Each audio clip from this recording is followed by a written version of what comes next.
Welcome you guys to Columbia, Tennessee. My name is Aaron. I'm Rachel. We're from the channel 4 Kids and a Farm. We are so humbled to be asked by Amy to do the official update for the Homesteaders of America Tennessee Conference. This is the second year they've done it here on Rory Feek's homestead. It is so beautiful, you guys. When I think of like a well planned out homestead, this is what I think of. We want to be like the inside scoop of what these homesteader conferences are about. So if you've never been to one, we're going to show you what it's like. We're going to take a look at the vendors, the animals. We have tons of YouTubers and Instagrammers here that are going to be teaching us how to homestead, how to can, how to milk a cow, how to butcher a rabbit, Bees. how to take care of bees, which we are acutely interested in because we just got another hive. We love coming to these things because you get to rub shoulders with other people that are like-minded, and you get to just get your hands on everything. Learn how to do things hands-on, which is very valuable in bringing back to our homestead. So we don't have these things in California, so we just love coming here and the community and everything that brings us together. We definitely recommend coming to HOA. It's a beautiful experience. You could read books, you can watch videos, but being here, learning from people who know, getting your hands dirty, and asking questions to like the actual like gurus of whatever they're teaching is so valuable. So hold on tight, It's true. buckle up, we're gonna have fun. One thing, I'm not even really sure how we're gonna film it. There's gonna be a rabbit butchery hands-on thing. I don't know if YouTube will let us put that on. We'll put as much as we can on this video. What do you guys think? What's easier? Convince me that a meat rabbit is easier than a meat chicken. No, then we'll have to get meat rabbits. Click that thumbs up. Subscribe to Homesteaders of America. This is gonna be so fun.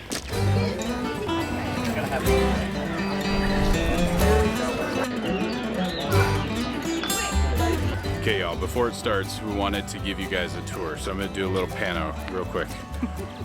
Just a full 360 so you get the idea of where we're at. Sorry if you feel sick. I'm gonna stop in just a second. Okay, there we go. I just want you guys to have an idea of where everything's at. So the barns are over here. Right next to the schoolhouse is this is a parking lot for Rory Feek's place, but all the vendors, so all the cool stuff being sold is here. This is where Rachel spends all her money, especially on tubes. Got good stuff. What are you talking about? These vendors are fantastic. There's like something for everybody.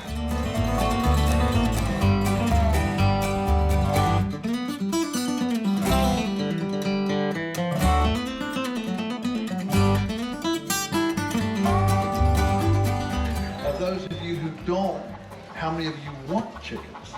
Yeah, okay, every hand went back up. That's good. That's good. So my goal here is at the end, I want you to still want chickens, but I want you to want them with, you know, with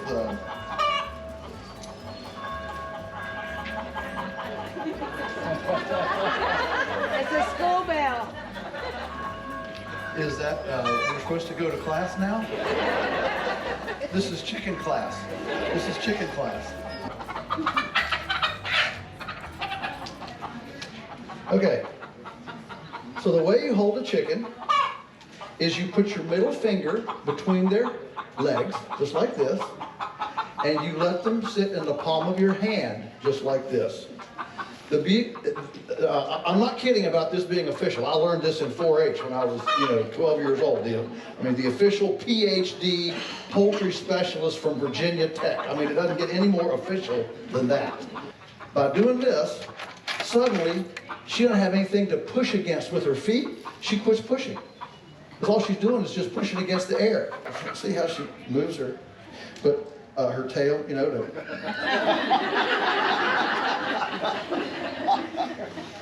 She knows what balance is. Super tempted to just like post this up and show you everything that Joel is talking about. But just know, you got to come to these things to really get like the inside scoop. He's just so full of knowledge. He's the ultimate guru with farm animals as far as I'm concerned. And the first one is kefir. Has anyone ever had kefir before? And then your last one is your alcohol. So you have wine and beer.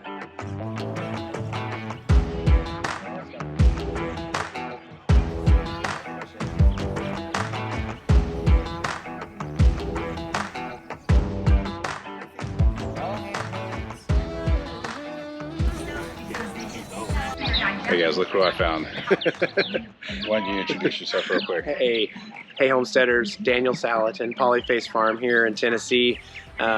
Just looking forward to talking about farming with family, all the joys of that. That can be really fun. Clarify for us. Is that a hard dynamic? Like, Well, be honest. Yeah, having worked with family all my life, 41 years, it's truly the odyssey. It's the best of times and the worst of times, right? And I think there's steps that you can take, which I'll talk about, that will be that make it work. We're starting a flower farm in California, so an acre and a half. Oh wow! And so the whole, hey sweetie, like you should do this today, like doesn't work. Like it's like when you're having a business, you got to treat certain things like a business. The kids are like, well, hey, now that this is a business, like that's not a chore anymore. You got to pay me. So we've had to make definite lines for people to understand, because communication, if we don't have good communication, that kind of like can make everything toxic. So absolutely. I'm excited to hear all of your tips and tricks. So. Oh, well, we'll see if we can be helpful. All right. Thanks, Daniel. Thanks, Aaron. Good to chat with you, buddy. Again, if you're great at chickens, don't suddenly just go buy cows and have them running across the highway. Make sure you grow into it, start that slowly, and be totally fine with changing as you go. So having that is really critical. Go ahead and set up a written agenda.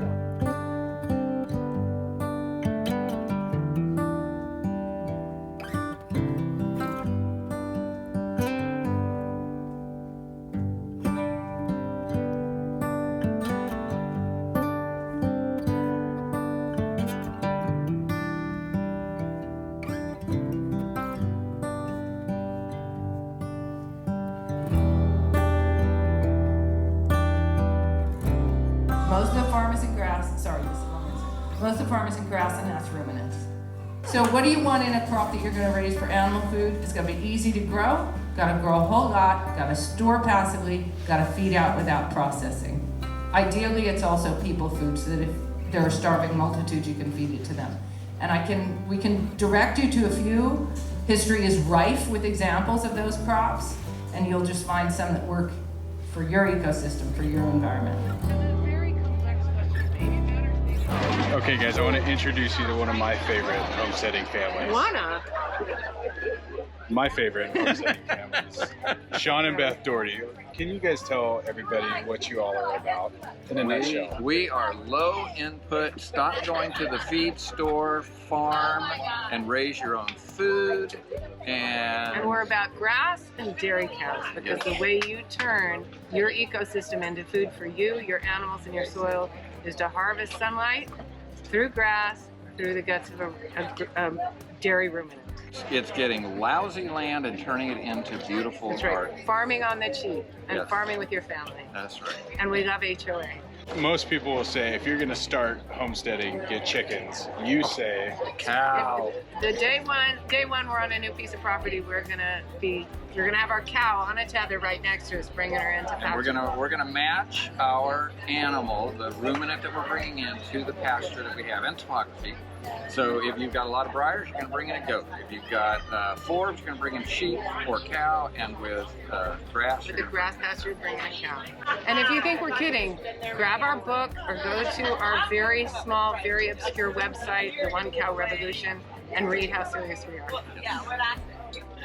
they're horrible on social media, so we're helping them. Terrible. So We don't do social media. we'll put all their links below. You guys, thank you so much. Yes, you bet. Thanks, Aaron. That's great. Hi, my name is Mike. I'm with 4 Jars Canning Supply here at the Homesteading of America's event. What makes your canning lids different than other canning lids? Definitely, we get that a lot, and so one of the biggest things is we designed our lids a little bit differently, added a few tweaks. Our lids are actually thicker than your normal, let's say, Walmart brand lid, so that they hold up in pressure canning, water bathing, and more vigorous environments. They also have a little bit more of a lip that creates that tighter seal, and that kind of can guarantee that seal. And they're also made from composite with stainless steel and such to prevent rusting. We stand behind our product 100%. I'm Emily Toops. I am the owner and founder of Toops & Co. Organics, and we believe that clean skincare is important because it's not disrupting the body's hormones, it's safe, and it's nourishing. And so that's kind of our mission here at Toops & Co. to use amazing organic ingredients, grass-fed tallow, and as minimal ingredients as possible.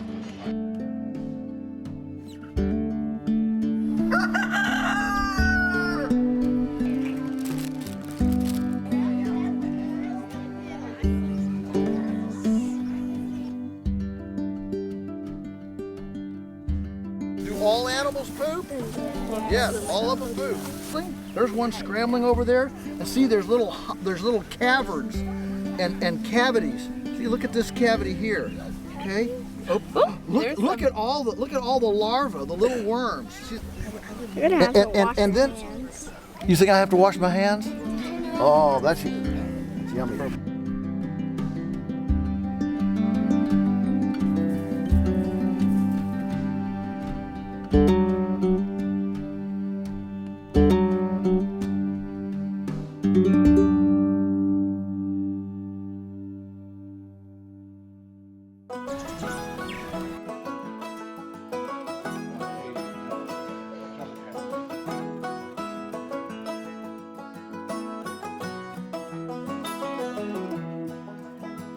I found. What's been your favorite so far? I hope you guys can hear us because the wind is crazy. Maybe the wind will move this way. Okay, maybe the wind won't be so bad. I don't know, I like pork rinds and stuff right now just because we're heading into that kind of business thing, and so he has a lot of good points developing a plan and all those good things, so he's really intriguing and he's super entertaining. I do a lot of in-person consultations and consultations online where people are like, hey, I'm running into this problem. And I'm like, okay, let's talk about that. Oh, your pigs died. How did that happen? Okay, pigs don't really die. So if you kill the pig, that's a problem. There's a lot of people doing research, but finding the right research, not just some blog post that you saw on Pinterest, but also actual research, proven data, so that way you're getting the best results for what you're trying to do.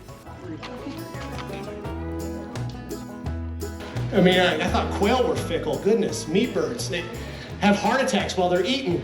I just want to make sure that everybody understands that this is not, yay, let's go. I made a little light of it earlier, but that's for my benefit, okay? Because I have to make a little light of it in order to keep my heart from getting too heavy. You can use them on our homestead. Be prepared. Just like if you're going camping or backpacking somewhere, you don't plan for bad things to happen. You don't think about negative things happening. But if you do, you think about it being prepared. So, I labeled this as gardening problems. They're not really gardening problems because growing your own food should not be a problem.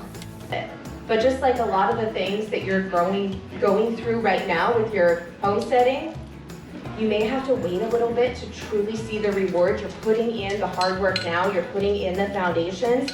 They are going to pay off.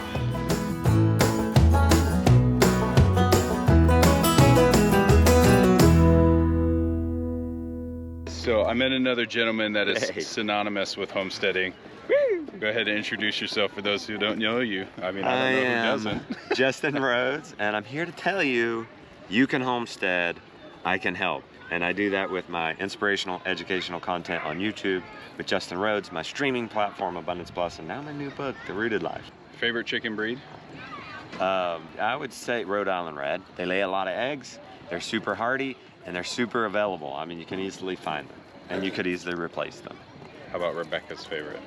She likes the Easter egg effect. So Gotcha. She gets a variety that they'll produce the light green, the Colorful white, basket. the brown. She likes to have a colorful basket of eggs, so she gets a variety from McMurray. I think they have I think they've caught on to that, and they can sell you hens for the Easter egg basket.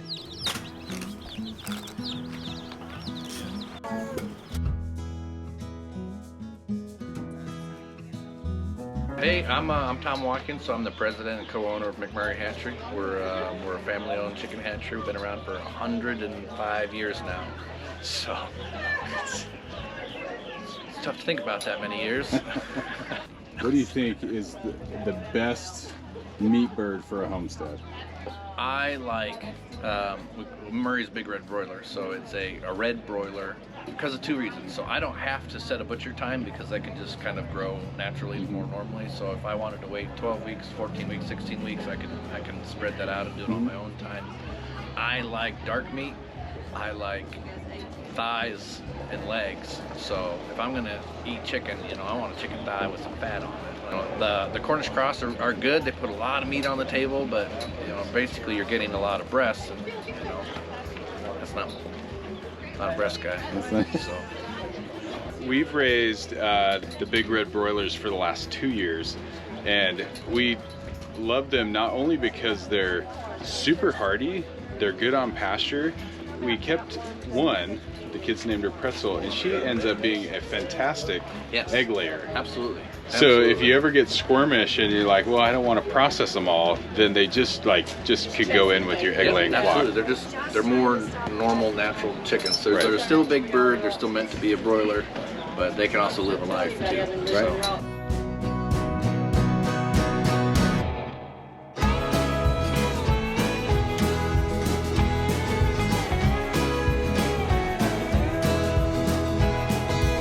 All right, guys, I met some friends here.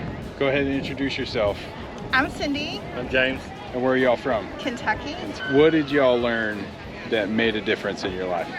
I think the things we've learned was from Joel Salatin about modifying some of our chicken coop, some errors that we made to help increase egg production. Make our girls happier. And just to meet some of the people here. I mean, the people here are fantastic. The fellowship here has been amazing. It is amazing. Yes.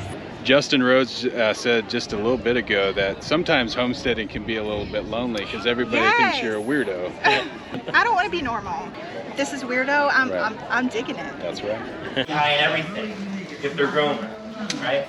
So we're like, okay, well now you have Brussels sprouts. Well, tomorrow you need to eat some carrots because they're high in vitamin A because you didn't get Joel Salatin's eggs, which should be high in vitamin A, because your eggs are not. So we tend to be making up for problems that we created.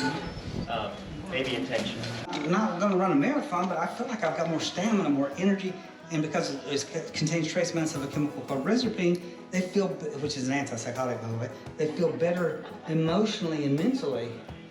And it's an amazing plant, and you can just drink it as a hot beverage. I used to drink it every day when I was teaching school. And this is a mushroom, it's a fungus.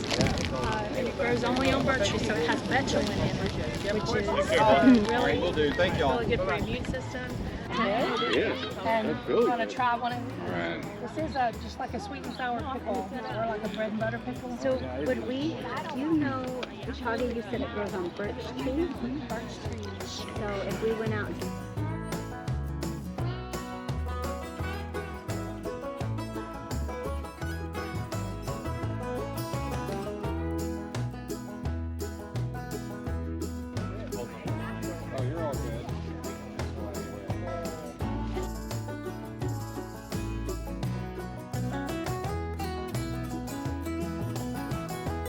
We're at the peak of swarm season right here in Middle Tennessee. Peak of swarm season means I'm at the peak of hunting swarms and catching them in my swarm traps. This is like the next best, easiest way to catch a swarm is to have somebody call you and say, hey, I heard you took Adam's class at HOA this year. Don't lie to me. I saw you post a picture about it and you know about bees. I don't know anything about bees. Do you want to come get this swarm? And you're going to say, yes. Yes, I am. I will come get it.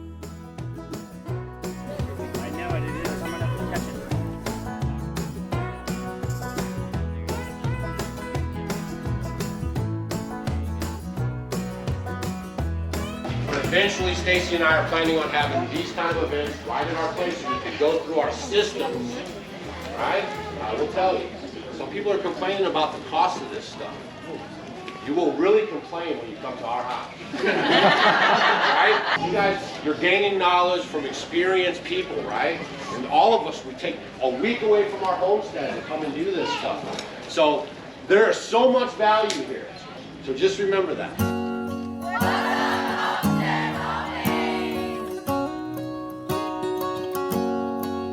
And I want the best food because I do not want to waste calories. So that's, big to me. I'd rather, have something really great. So low and slow. Quail, I just like to do that over high heat, really fast, sear it. But you don't really need to do much for that. They don't migrate, and so they have really beautiful meat. Have worked for Weston A. Price for about 6 or 7 years after volunteering for many years. And it's always been quite apparent to me that the same principles that Dr. Price discovered and that I teach with Weston A. Price are actually rooted in the Bible. So guys, I found the inventor of electric fencing. Go ahead and introduce yourself. Hi folks, I'm Joe Putnam from Premier One Supplies, and I did not invent electric fence, but I'll take all the credit. If you don't know us, we're Premier One Supplies. We're out of Washington, Iowa. We use everything that we sell on our farms. We run a flock of 800 to 900 ewes, have a couple poultry flocks. That way we can test the items we sell on our properties, and then if you give us a call, you'll get a person, and our consultants have their own farms. So we like helping others grow their own food. That's important. Just knowing where your food comes from and having a hand in its production. Full stop. Can't believe I live in your thoughts.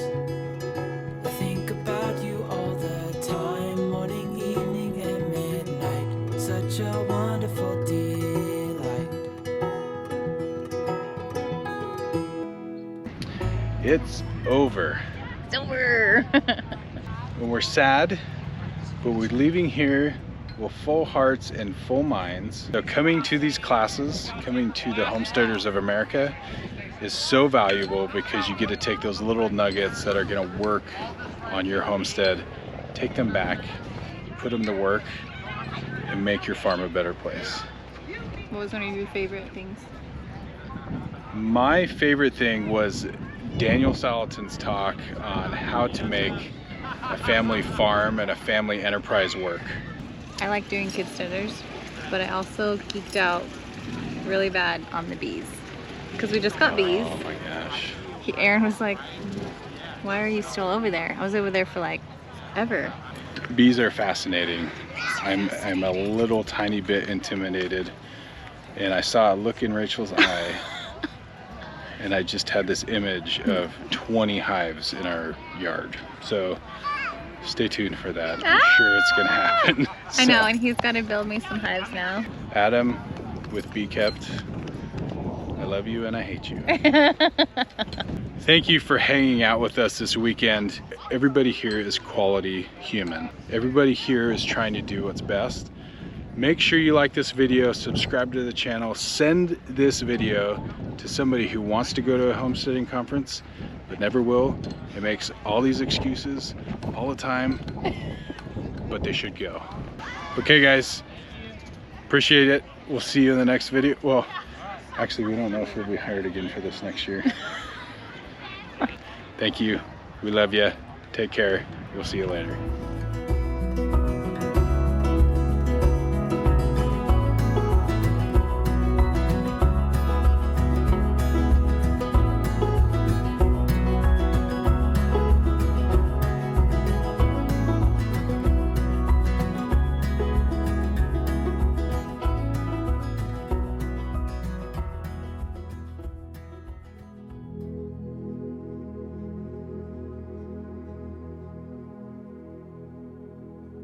Be the family you wish you had. Be the friend that you wish you had. Be the spouse that you wish you had. Go out on a limb. It is where all the good fruit is. Are you a risk taker? Or does security run your life? The thing that we are afraid of the most is usually the thing we need the most. And I want to encourage you that in our homesteading journey, that if we end up alone, I don't think we succeed. If all the things that we're doing somehow alienates our children and our lives, if it isn't better for us, it's not better for us. And so be careful in all the things that you're doing, and make sure that above everything else that you're growing in your garden, at your homestead, you are growing love.